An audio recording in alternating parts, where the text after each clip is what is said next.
오랜만에 미 연방준비제도가 기준금리를 인하하면서 국내 주가 지수가 상승 출발했습니다. 올해 남은 기간 동안 추가 금리 인하 가능성도 제기되는데요.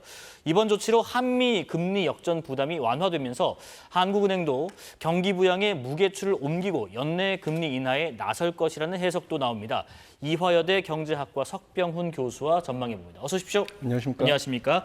기준금리가 인하가 됐네요. 일단 2회 추가 인하도 시사를 한 상황이고요. 미 기준금리 인하와 폭, 전문가분들이 예상하신 대로 갔나요? 예, 0.25%포인트 네. 인하한 것은 사실 예상에 부합하는 결정이었습니다.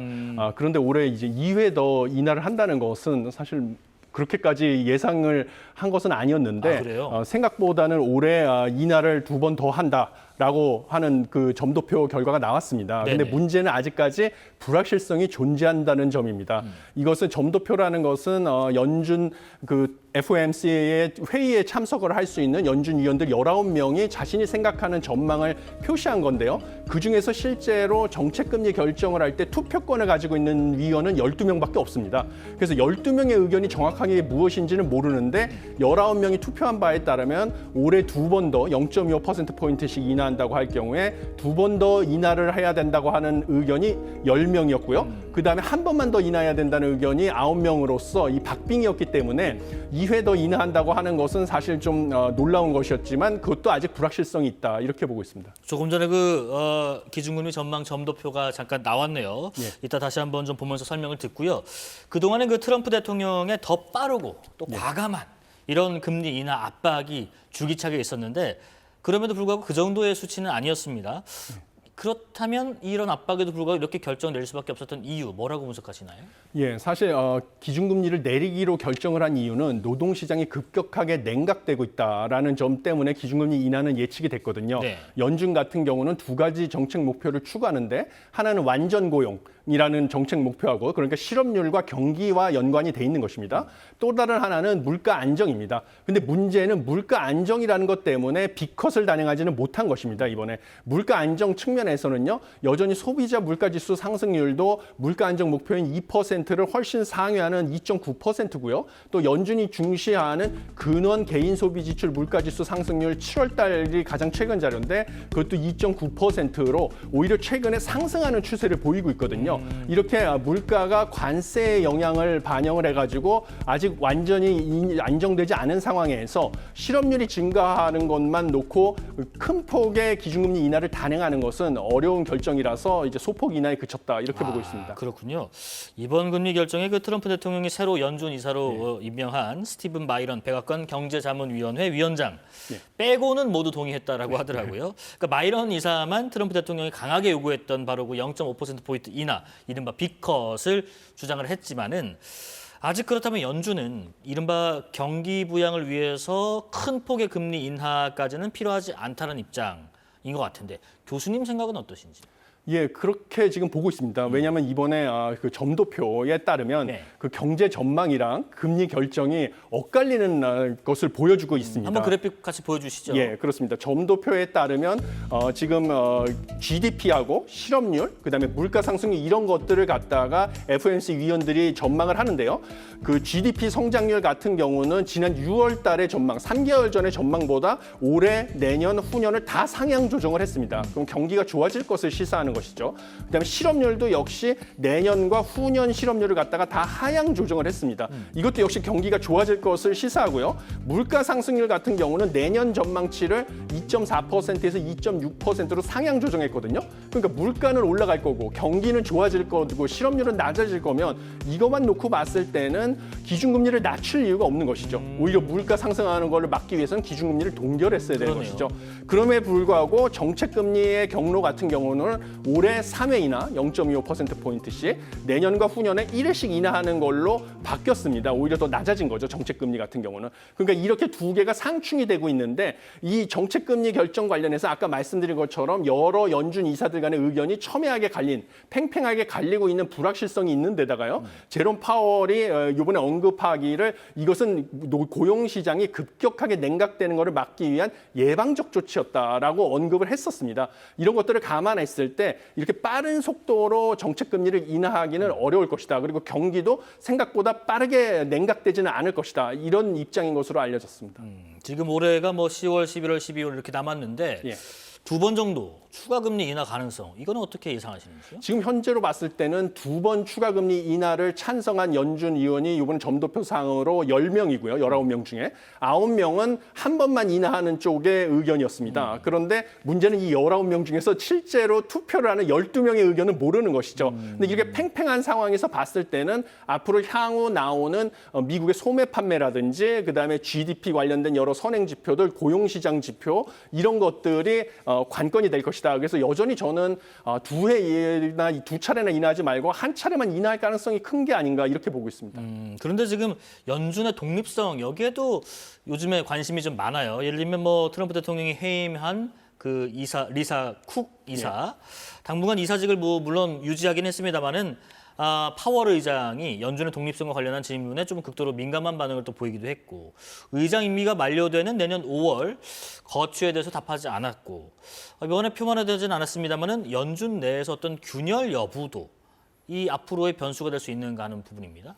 예, 그렇습니다. 사실 연준의 정치적 독립성이라는 것은 미국의 통화 정책 신뢰성을 확보하기 위해서는 가장 중요합니다. 왜냐하면 정치인들, 뭐 트럼프 행정부의 트럼프 대통령 같은 경우는 이제 정치인이죠. 그래서 선거 결과에 민감하기 때문에 선거를 임박해서는 뭐 계속 연준을 압박을 해가지고 기준금리를 빠르게 낮추게 하는 것이죠. 그런데 만약에 그럴 경우에 물가 상승률이 높아지게 되면 선거가 끝난 다음에는 많은 미국 국민들이 고물가에 의해서 고통을 받고 자산 시장에 거품이 끼었다가 거품이 붕괴되면서 자산 가격 하락으로 고통을 받게 되는 겁니다. 이런 식으로 정치인들이 금리 결정을 좌우하지 못하게 하기 위해서 물가 안정과 완전 고용이랑 목표만 가지고 정치인의 외압 없이 통화 정책을 추진해라라는 것이 연준의 정치적 독립성을 보장하는 이유거든요. 그런데 이번에 트럼프 대통령이 자신의 최측근을 갖다가 연준 이사로 임명했고 그 사람이 사실 백악관에서 맡고 있는 그 경제자문위원회 위원장직을 사임하지도 않은 상태입니다. 휴직 상태죠. 예. 이런 전례 없는 일을 벌이는 데다가 끊임없이 통화 정책에 대해서 본인이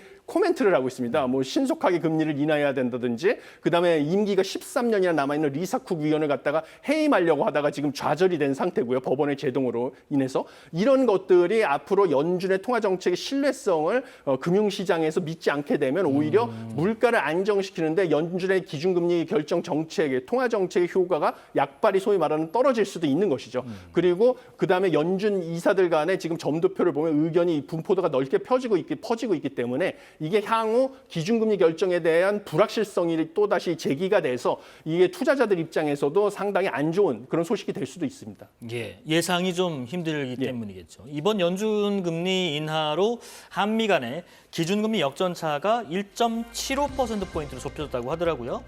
지금 우리나라 경제정책 수장들은 국내 경제에 미치는 영향은 제한적일 것이다.